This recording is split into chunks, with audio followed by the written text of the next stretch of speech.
ইয়া আইয়ুহাল্লাযীনা আমানুত্তাকুল্লাহ, আল্লাহকে ভয় করো হে মুমিন, তাকওয়া অর্জন করো। তাকওয়া মানে আল্লাহর ভয়। আল্লাহর ভয়ের নমুনা হলো গুনাহ করা, না গুনাহ থেকে বাঁচা। এজন্যই তো নবী বলেন, কালান নবী সাল্লাল্লাহু আলাইহি ওয়া আলিহি ওয়াসাল্লাম, ইত্তাকিল মাহারিম তাকুন আ'বাদান নাস। তোমরা হারাম জিনিস থেকে, অবৈধ জিনিস থেকে নিজেরে বাঁচাও, তো আল্লাহর কাছে তোমার মর্যাদা বেড়ে যাবে। তাহলে তাকওয়ার মূল কথা কি বুঝলেন? বেশি বেশি তাসবিহ টানার নাম তাকওয়া না, বেশি বেশি জিকিরের নাম তাকওয়া না, বেশি বেশি নামাজ পড়ার নাম তাকওয়া না, বেশি বেশি তেলাওয়াতের নাম তাকওয়া না। গুনাহ থেকে বেঁচে থাকার নাম হলো তাকওয়া। নেক আমল করতে পারা বা না পারা নয় তো সফলতা, গুনাহ থেকে বেঁচে থাকাই হলো তাকওয়ার পূর্ণতা। নেক আমল করতে পারি বা না পারি, এটা কোনো কামালিয়াত না, এটা সফলতা না। আসল সফলতা নেক আমল করতে পারি বা না পারি ও নিয়ে টেনশন নাই, গুনাহ করব না, এটার নাম তাকওয়া। কারো প্রশংসা পারলে করব, না পারলে চুপ। কারো বদনাম করব না, এর নাম তাকওয়া। কারো গুণগান গাইতে পারলে গাবো, না গাইতে পারলে নাই, বদনাম করব না, এর নাম তাকওয়া। কারো পারলে উপকার করব, না পারলে নাই, কারো ক্ষতি করব না, এর নাম তাকওয়া।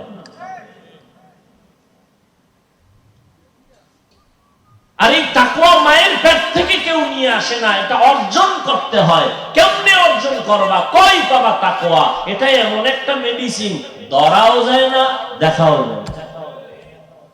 ধরা যায়, দেখা যায়, থাকে কই? নবী কয় আত-তাকওয়া হাহুনা, কলবে থাকে, কলবে। কই কলব? এটারে আব্বাও দেখে নাই, আমিও দেখি নাই, ধরাও যায় না, দেখাও যায়। তাহলে তাকওয়া অন্তরের জিনিস। এই তাকওয়া দেখাও যায় না, অন্তরও দেখা যায় না। নবী বলেন এই তাকওয়া থাকে অন্তরের ভেতরে। কেমনে তুমি তাকওয়া ঢুকাইবা? ঠিকানা কি? বলে আল্লাহ পাক রব্বুল আলামিন ঠিকানা দিলেন, কুনু মা'আস সাদিকিন। সত্যবাদী যারা, তাদের সাথে সম্পর্ক লাগাও, তাকওয়া মেডিসিন তোমার ভেতরে চলে আসবে। লিকুল্লি শাইইন মা'দিনুন ওয়া মা'দিনুত তাকওয়া কুলুবুল আরিফিন। সমস্ত ভালো জিনিসের একটা গোডাউন আছে, তাকওয়ার গোডাউন হলো আল্লাহ তাআলার যারা আরেফ বান্দা, তাদের কলব। এটা হলো তাকওয়ার গোডাউন। সবার কলব না, আল্লাহর প্রিয় বান্দা তাদের কলব হলো তাকওয়ার গোডাউন। তার সাথে সংযোগ লাগাও, তার কলবের আকর্ষণে তোমার কলবের ভেতরে তাকওয়া ঢুকবে। গুনাহ ছাড়া তোমার জন্য পানির মতো সহজ হয়ে যাবে। তাকওয়া অর্জন করার ঠিকানা দুইটা। এক হলো রমজানের রোজা। ইয়া আইয়ুহাল্লাযীনা আমানু কুতিবা আলাইকুমুস সিয়াম কামা কুতিবা আলাল্লাযীনা মিন ক্বাবলিকুম লাআল্লাকুম তাত্তাকুন। আল্লাহ রমজানের রোজা ফরজ করেছেন তাকওয়া অর্জন করার জন্য। এই এক ঠিকানা। রোজার দ্বারা যেই পরিমাণ তাকওয়া তাড়াতাড়ি অর্জন হয়, অন্য কোন আমলের দ্বারা এত তাড়াতাড়ি অর্জন হয় না। নামাজের দ্বারা অত তাড়াতাড়ি হয় না, কারণ নামাজটা আরেকজনকে দেখানোর সুযোগ আছে, রোজার আমলটা মানুষকে দেখানোর কোনো সুযোগ নাই। আপনি যে রোজা, এই মেয়ে আপনারা এরকম করেন কেন? মোনাজাত দিয়ে দিব, আমি খালি হাত দুইটা উঠাবো, শেষ। কি সমস্যা? কি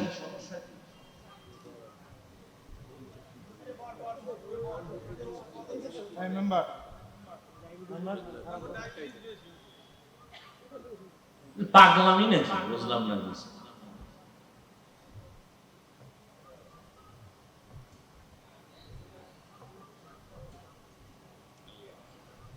শয়তানে যারে ধরে কাম থুইয়া আকাম করে, মরাডারে মারো কেন, কয় লড়াই কেন।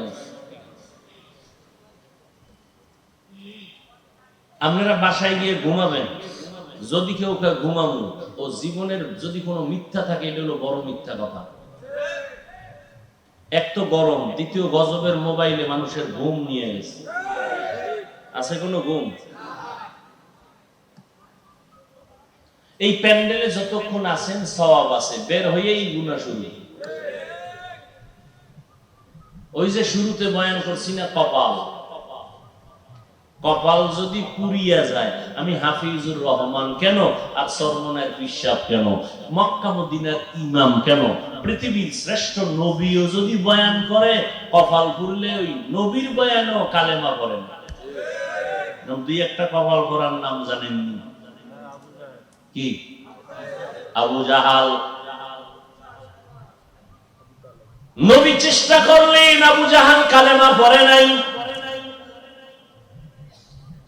আর কপাল যদি খুলে, তো নবীকে জবাই করতে আসিয়াও কালেমা পড়ে নেয়। কে? এর নাম কপাল। এর নাম কি? কপাল। দেখছেননি, একদল ওয়াজে আসে নাই, আমি শুরুতে কিন্তু বলছিলাম, একদল পাক্কা নিয়ত করছিলেন আসবেন, আসতে পারেন নাই। রাসূল বলেন নিয়ত ঠিক থাকলে জরুরি কারণে আসতে না পারলেও সওয়াব পেয়ে যাবে। এর নাম কি? আর একদল প্যান্ডেলে বইয়াও কপাল ভরা উঠে যাবে, এর নাম কপাল। আল্লাহ সবাইকে হেদায়েত দান করুন।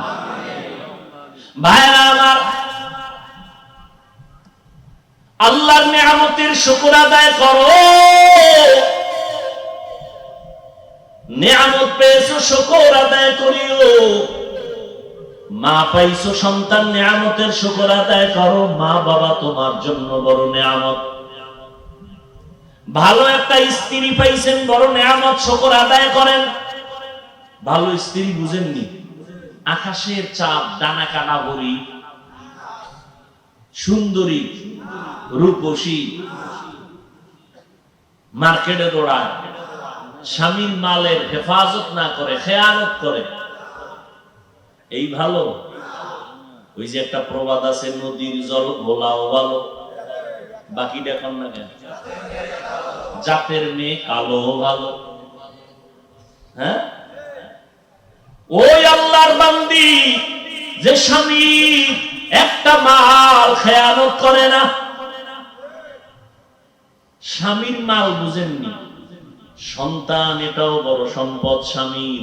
স্ত্রী খেয়ানত করে না, সন্তানের আদর্শ শিখানো এটাও আমানত। কারণ একটা সন্তান ভালো হয় মায়ের আদর্শের কারণে, খারাপ হয় মায়ের আদর্শের কারণে। এ কারণেই তো ইমাম গজালী রাহমাতুল্লাহি আলাইহি বলেন, প্রত্যেকটা সন্তানের জন্য প্রাথমিক শিক্ষিকা হলো মা। মা সন্তানের যা শিখায় সন্তান তাই শিখে। মা সন্তানের দেবী শিখাইলে তাই শিখবে। মা সন্তানের আল্লাহ শিখাইলে তাই শিখবে। এরে পর্দার আড়ালের আম্মা জান, আপনাদের মর্যাদা অনেক বেশি। এমনি আল্লাহ দেন নাই। এই দুনিয়ায় যত নবী আসছেন আপনাদের থেকে আসছেন, যত ওলিয়া উলিয়া, যত সাহাবায়ে কেরাম আপনাদের থেকে আসছেন। এরে আম্মা জান, এই কারণে আল্লাহ আপনাদের মর্যাদা বাড়ায় দিয়েছেন। আল্লাহর নিয়ামতের কদর করবেন। স্ত্রীর জন্য একজন নেককার স্বামী বড় নিয়ামত, মা বাবার জন্য নেককার সন্তান বড় নিয়ামত। আল্লাহর নিয়ামতের শুকর আদায় করবেন। কয়দিন আর বাহাদুরি করবেন? জীবনে চালাকি তো কম করেন নাই। আমার মাওলা কত চালাকের বাসের চাক্কার নিচে ফালাইয়া দিছে, শেষ চালাকি সেখানে শেষ। আজকে আমি যত বড় বাহাদুরি বক্তা দাবি করি, আপনি বড় যত বড় টাকাওয়ালা দাবি করেন, সাদা কাফনে ঢোকার পরে বাহাদুরি শেষ। ঠিক নেই? বড় কঠিন জিনিস রে বাবা, বড় কঠিন। আজকে কে পীর কে মুরিদ কত সম্মান, যেদিন সাদা কাফনে ডুববে কে পীর কে মুরিদ কোনো ভেদাভেদ থাকবে, সব একাকার। পীর সাহেবের কাফনের উপরে লেখা থাকবে পীর সাহেবের লাশ। হ্যাঁ, दुनिया में हो दुनिया का तलबगार ना हो, बाजार से गुजर हो खरीदार ना हो। दुनिया में हो दुनिया का तलबगार ना हो, बाजार से गुजर हो खरीदार न हो। ये दुनिया एक मिसल कागज फूल है, ये दुनिया एक मिसल कागज फूल है। जिंदगी में बंदगी तू करना है, जिंदगी में बंदगी तू करना है, जिंदगी बे बंदगी शर्मिंदा है, जिंदगी बे बंदगी शर्मिंदा है। এরে আল্লাহর গোলাম ও যুবক, কয়দিন আর দুনিয়ায় বাঁচবি রে যুবক? এমন একটা দিন নাই যুবকের লাশের খবর নাই। পানির নিচে যুবকের লাশ, গাড়ির নিচে যুবকের লাশ, ঘুমের বিছানায় যুবকের লাশ। ও আল্লাহর বান্দারা, কত কপাল আমার সামনে দেখলাম, চলে গেল মুহূর্তের ভেতরে। কয়দিন আর বাহাদুরি করবা? একটু চিন্তা করো, কয়দিন আসো, কয়দিন দুনিয়ায় থাকবা, কি নিয়ে কবরে যাবা, আর কি দুনিয়াতে রেখে যাবা চিন্তা করো। আল্লাহর ভয় অন্তরে জমা করে নেও। ওরে আল্লাহর বান্দারা, আল্লাহর মুহাব্বত অন্তরে জমা করো। আল্লাহ পাক বলেন, আল্লাহর প্রিয় বান্দা যারা সাদিকিন তাদের বন্ধু হইয়া থাকো। কতক্ষণ থাকবা? অন্তরে তাকওয়া যতক্ষণ ঢুকবে না ততক্ষণ পর্যন্ত আল্লাহ ওয়ালাদের সোহবত অর্জন করো। কারণ দুনিয়ার রং তামাশা কিছুই না, বাড়ি গাড়ি কিছুই না, টাকা পয়সা কিছুই না। দুনিয়াতে আমার টাকা, আমার বাড়ি, আমার গাড়ি, আমার সন্তান, আমার জনগণ, আমার বল, যা কিছুই বলি, যেদিন আজরাইল আসবে সেদিন সব কিছু আমার আর থাকবে না। ও আল্লাহর বান্দা, তুমিও মুসলমান, আমিও মুসলমান। তোমার আল্লাহ আমার আল্লাহ এক নাকি দুই? ও যুবক, তোমার নবী আমার নবী এক, তোমার কাবা আমার কাবা এক, তোমার ধর্ম আমার ধর্ম এক, তোমার কালেমা আমার কালেমা এক, কাবা এক। অথচ তোমার আমার পোশাক হবে কেন ভিন্ন?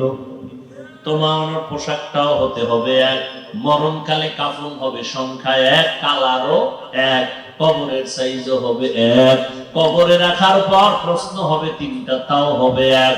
আমাকে যেই প্রশ্ন, ও যুবক তোমারও সেই প্রশ্ন, মুরব্বীকেও সেই প্রশ্ন, পীরকে যেই প্রশ্ন, মুরিদেরও সেই প্রশ্ন, ইমামের যেই প্রশ্ন।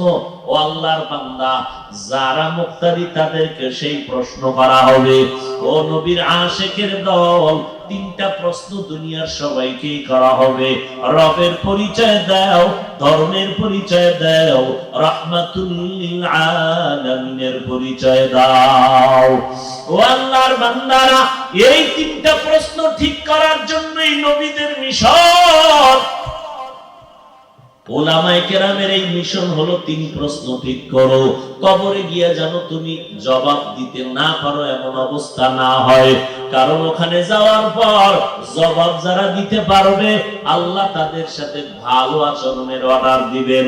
নবী বলেন, আল্লাহ গায়বী আওয়াজ দিয়ে বলবেন, যারা জবাব দিছে তাদের কবর জান্নাতের সাথে রাস্তা বানায় দাও, জান্নাতের বিছানা কবরে দিয়া দাও। এরে নবীর আশিক, এই অবস্থা বান্দা আমি মাওলানা হইয়াও সম্ভব না যদি আমার মাওলা কবুল না করেন। এরে নবীর উম্মতের দল, যতই বাহাদুরি করি না কেন, ওই একজন নবীর সাহাবী ইন্তেকালের সময় জবানে কালেমা জারি হয় না। কারণটা কি? খোঁজ খবর নিয়ে দেখলো মা তার উপরে বেজার। মা বেজার, এই জন্য কালেমা মুখে আসে না। সর্বশেষ মা মাফ করে দেওয়ার সাথে সাথে কালেমা জারি হয়ে গেল। এজন্যই নবী বলেন, দুইটা অপরাধ আছে দুনিয়াতে করলেই আযাব শুরু হবে মরার আগেই। এক অপরাধের নাম জুলুম, আর একটা অপরাধের নাম হলো মা বাবার সাথে বেয়াদবি। কারণ ওই মা বাবার দোয়া আর চোখের পানি আর মেহনতে আজ আমি চেয়ারে বসলাম। ওই মা বাবার চোখের পানি আর দোয়ার কারণে তুমি পরীক্ষায় ভালো নাম্বার পেয়েছো। ওই মা বাবার চোখের পানি আর দোয়ার কারণে তুমি আজ টাকার মালিক, বাড়ি গাড়ির মালিক। ওই মা বাবার চোখের পানি আর দোয়ার কারণে তাকায় দেখো তোমার এত সম্মান। ওই মা বাবার চোখের পানি আর দোয়ার কারণে আজকে এত মর্যাদা আল্লাহ দান করেছেন। এই কারণে আল্লাহ পাক নারীর মর্যাদা বাড়ায় দিলেন, রহমতের নবীও বাড়ায় দিলেন। ও যুবক, আজকে তাকায় দেখো থানায় আসামি ধইরা পুলিশে নিয়ে বেত্রাঘাত করে, চোখে পানি নাই, চিৎকারের আওয়াজ কিন্তু কান্না নাই। আর আল্লাহওয়ালারা বয়ান করে 200 হাত দূরে বসে একটা যুবক চিৎকার দিয়ে কান্না করে, বলো ওরে মারলো কে? ওরে কে মারলো? পুলিশে পিটায় আসামি কাঁদে না। আর কোরআনের বাগানে বসিয়া কিছু মানুষ এমন ভাবে কান্না করে কি যেন হারায় ফেলছে। এরে নবীর উম্মতের দল, একটু চিন্তা করো, দুনিয়ার রং তামাশায় তো কম সময় দিলে না, আল্লাহর জন্য একটু সময় বের করো। নিজের কল্যাণে আখিরাতের সম্পদের জন্য সময় বের করে নাও। ওই অন্ধকার কবরের 3টা প্রশ্নের জবাব ঠিক করো রে বাবা। আমি হুজুর হইয়া জবাব দিতে পারবো তার কোনো গ্যারান্টি নেই। কারণ এই দুনিয়াতে যদি আমার মোহাব্বত আল্লাহর সাথে গভীর না হয়, আমি যত বড় বক্তা দাবি করি, কবরে যাওয়ার সময় কালেমা জবানে আসবে কিনা বড় ভয়।